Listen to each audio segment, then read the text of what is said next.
ভারত পাকিস্তান দ্বিপাক্ষিক cricket series বন্ধ। দুই দেশের মধ্যে যেটুকু ক্রিকেট খেলা হয় সেটা আইসিসির প্রতিযোগিতায়, কিন্তু পেহেলগাঁওয়ে জঙ্গি হানার পর বিশ্বকাপের ভারত পাকিস্তান ম্যাচ হওয়ার সম্ভাবনা অনেকটাই কমে গেল।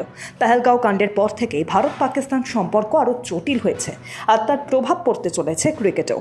আন্তর্জাতিক ক্রিকেট ওয়েবসাইট ক্রিকেট বাজের দাবি অনুযায়ী অদূর ভবিষ্যতে কোনোভাবেই পাকিস্তানের মুখোমুখি হতে চায় না ভারত, আর সেই কারণেই আগামী দিনে যাতে কোনো আইসিসি ইভেন্টে ভারত ও পাকিস্তানকে এক গ্রুপে না রাখা হয় সেটা নিশ্চিত করতে চাইছে বিসিসিআই।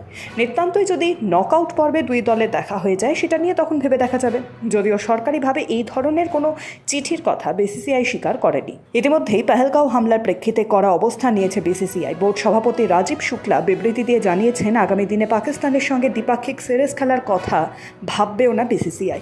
দেবজিৎ সাইকিয়া তিনি বলেছেন, এই সন্ত্রাসী হামলার নিরীহ মানুষের মর্মান্তিক মৃত্যুর ঘটনায় ক্রিকেট মহলে শোকের ছায়া। বিসিসিআই এর পক্ষ থেকে আমরা এই জঘন্য এবং কাপুরুষোচিত আক্রমণের তীব্র নিন্দা জানাই। শোকস্তব্ধ পরিবারের প্রতি গভীর সমবেদনা।